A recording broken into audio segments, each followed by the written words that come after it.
Hello, my name is Todd Silvius, and thanks for downloading this professional development video tutorial on the Compass Learning Odyssey platform. The previous part to this tutorial, we reviewed the Basil curriculum from the student account. We saw that this was created the prior video to that when that student account was set up. In student profile screen number 3, the curriculum drop menus allowed us to select a curriculum and a grade level and give that access to that student account instantly when it was created and dropped in a class. However, that curriculum that was given to that student through that screen number 3 on their profile is known as the Basil curriculum. The Basil curriculum is uncustomized, it's untweaked, it's fresh out of the box, so to speak, from Compass. And that means that it accepts any assessment grade, passing or failing, from a student, and allows the student to continue grade attempts over and over and over again for as long as the student has patience to do, and advances the student with no regard to their grade or their success rate and their learning. Also, assessment retake structure isn't applied to this. Any curriculum that is brought in or that is taught in addition to or to supplement a subject is not necessarily considered when assigning the Basil curriculum. For example, Compass U.S. History has U.S. History 1 and U.S. History 2. However, our U.S. History at Quakertown, as of this year, is comprised of 3 years of U.S. History 1, 2, and 3. The customized archived curriculum in history has been broken down and aligned to and sequenced to the instruction that is delivered in the face-to-face class. So we do our best on Compass to align and sequence the instruction as it happens in the face-to-face class to allow for seamless transitioning or remediation needs in the class by the teachers for the students. What we're going to be looking at now is assigning customized curriculum from the assignment archive.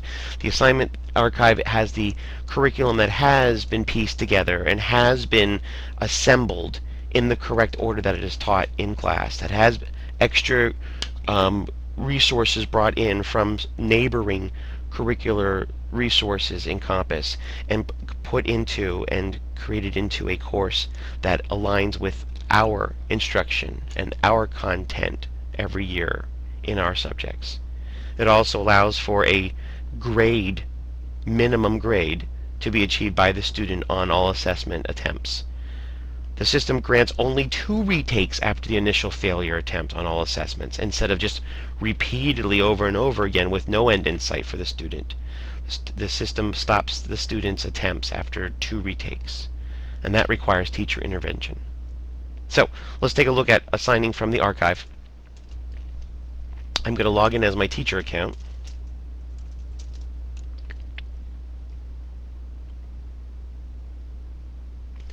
And we're going to be using the assignments drop menu and going down to assignment archive. To search our archive, or database if you will, of curriculum that has been customized for our district's needs, we have to adjust our search parameters a little bit.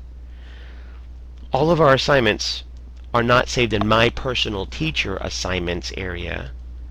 They have been promoted to the My School area so other teachers can share the customization courses that I've created with the help of our learning facilitators and our Compass admins. So change your availability to My School, please, and then also in keyword type this year's school year, 10-11, no spaces, and search. The search results you'll receive are going to be alphabetized first by assignment name, so you'll see all the H's populate, and then the numbers after that alphabetize and order themselves as needed. But we're going to scroll down with our math example that we began in the previous tutorials. We're going to be looking for Algebra 1. So I'm in the S's. Here's the M's.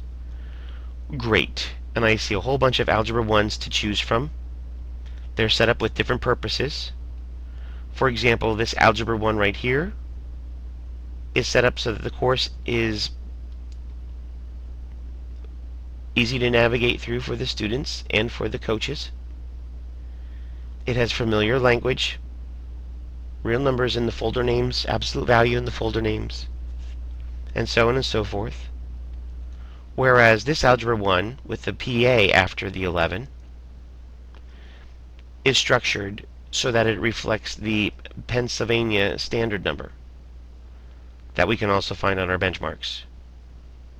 Any activities in Algebra 1 that are even remotely associated with this Pennsylvania standard are organized and structured into this particular folder. So students can direct, if they release and assign this copy of Algebra 1, teachers will be able to direct students to remediation based off of this standard number. For our purposes today, we're simply going to assign the learning target-ish looking curriculum for Algebra 1. I place a checkbox right there and I hit Assign to Students. Once I assign to students, I get a glimpse inside of my class structure here. And I can see, oh, there it is, Remediation Algebra 1. There's a checkbox here. That means this particular student has not received the Algebra 1 assignments. Now, we did give him Algebra 1 from the student profile screen, but we didn't give him this customized assignments. And that's what this checkbox is willing to receive right now. Let's hit Finish and Close. Now, if I try and repeat the process, Math Algebra 1, and I click Assign to Students, I'll go back to this screen here, and it'll let me look in, but you'll notice my Todd Silvius accounts don't have a checkbox anymore. They've already received the Algebra 1 assignments. Even if they're in this different course down here, the system knows this account holder has Algebra 1 assignments that I'm trying to reassign again. I don't want to do that. So I'm going to cancel out of here. And then I want to go and find my geometry assignments to give to my students. So I scroll down here to Geo, and I'm going to take the one that's not the PA standard jargon and assign that to students. It takes me for a glimpse inside my classes again. And now you notice that my Todd Silvius accounts, they have checkboxes. Well, and they just did it in the previous view, but remember the previous view was when I was trying to divvy out Algebra 1 assignments. This time around, I'm divvying out geometry assignments. And user Todd Silvius, he has an availability to get geometry assignments if the teacher wants to. Well, anyways, I think you're understanding the idea of the system knows if a kid has been assigned something from the archive or not. What I wanted to show you with this view is that if you use your groupings correctly and you throw the kids in your class folders appropriately, you can batch assign by clicking the top level classroom checkbox, and all the kids in that class get the assignment from the archive at once. And close. And that is going to bring us to the end of this particular tutorial. The next part of this tutorial sequence, we will take a look inside of the student account and see what this looks like from inside there.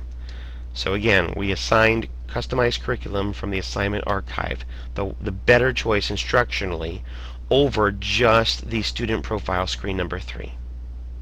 This allows for to establish a grade threshold for the kids. It holds them to a predetermined grade of passing, grants 2 retakes after the initial failure attempt on all the assessments, and requires teacher intervention as well. So that's the end of this particular tutorial segment, and we'll be back with the next one to take a look at the difference between the Basel curriculum and the assignment archive curriculum that we just gave to my student accounts. See you soon.